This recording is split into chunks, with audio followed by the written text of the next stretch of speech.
You use the word narcissist. Are you saying Kody's a narcissist? No, because I am not qualified to diagnose him. Sister Wives, season 19, episode 28, third part of the Tell Nothings, and she said it. Part 3 starts with talking about Coyote Pass and having a little bit of a flashback wherein Kody is really trying to drill home that Janelle managed the finances, which we're going to get to that in a minute, basically just trying to hurt her feelings and picking things that are particularly going to hurt each wife's feelings based on their own personal stuff. Yeah, it's real weird stuff. Then in the flashback, it goes to when Kody said that legally he can sell whatever he wants. He would just kind of have to get their permission, maybe, and that really depends on which part of the property you're talking about, and legally, that's really stretching that word. Gotta remember, the original division of the lots made it to where the names were on very different pieces. Then Christine had quit-claimed her deed, so that was only in Kody and Robyn, so he could have actually sold a lot of that out from under them. But they did retain counsel, the names have been changed as of now, and everything's sold. When the wives asked about why their names weren't on the properties equally, they all have the same story, except Kody and Robyn, of course, that they got mad at them and were basically like, well, you don't trust me? Yeah, dude, I wouldn't trust you either. I don't know why that's surprising. I asked a question and I got in trouble. It's like, why are you checking up on it? Why are you, it's like, gosh, anyway, it was just this whole big thing. And Who was that you're talking about? it was Kody and Robyn. They say he always seems to come out ahead in everything, and even when Janelle talks about it, the way that he would discuss it with her was like super manipulative in my opinion. He would always get mad when I'd ask him about it. He would always be angry, like that I was asking, like, well, what do you think? Who do you think is going to take care of you? And I'm like, well, I don't think you're taking care of me. And that used to make him so mad. Okay. We had several fights over it, like just who's watching out for me. Let's see, can we go 3 for 3? What have we got for him, Cotton? We never knew what the other wives were getting money-wise. We just understood what we had, but Janelle saw it all. And Janelle doesn't say much, and she's very tight-lipped. But she's like, I saw where all the money was going. And how much money Kody took and how much money Robyn took was a lot more than you were taking. And it was more than anybody else was taking. Reiterate, Janelle was a bookkeeper, not in charge of the finances, and there were like huge disparities, but this has been something that people have talked about for a long time, and Kody comes in, this is just the ex-husband classic. They have like a playbook or something, I don't know. No reason for them to think that I wasn't going to be fair. Well, it feels like there was some distrust there that you weren't going to be fair. Because Janelle and Meri are both leaving me going, wish I had some way to get alimony.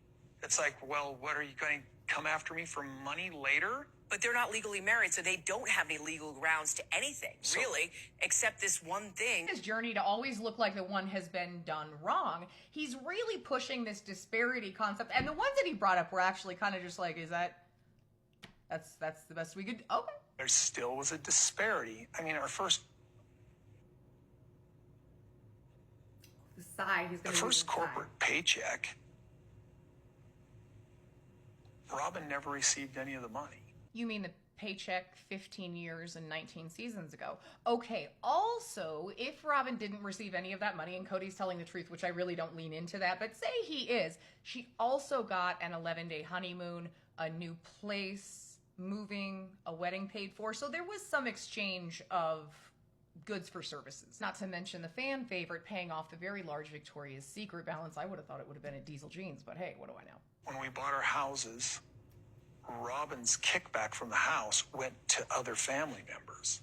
And the proceeds from Janelle's house went to buy the McMansion, so... Just going big picture here, we were all working together, but now that the older children are through school, and we all work together to buy their cars, to help them, to pay them and stuff like that, now we're all separate, and nobody's helping with the younger children. So let me get this straight. Let me just like straighten all of this out. He wants child support for the children that both biological parents are living in the home and is simultaneously refusing to pay for the daughter he probably... Oh, you know what? Okay. The whole school thing. I can pull my financial records. I got receipts, I can she says. pull proof of, paying for my own kids' college, even though half of the family wants to say that I pulled it from the family fund and things like that. Like, I have proof. The next one is wild because he starts explaining it, and he does this throughout the episode. There's a couple wherein it's like they're in the Trust Rose Garden. I don't even know what that's about. But he tries so hard to sound pensive and deep when really he's just pausing to figure out a lie. And I've never met anyone who was actually pensive and deep who had to work that hard to convince everyone else that they were pensive and deep. Meri did say that she helped the children. Everybody did. The But point she is, just said she didn't get any help in return. Said she put her kid through college.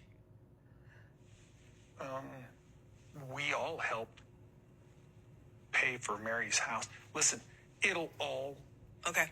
be fine in the end. Cool. I think that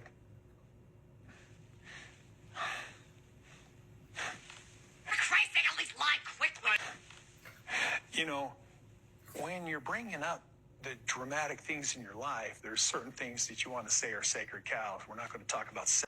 We're going to talk about money. Now, money are on the table, I guess.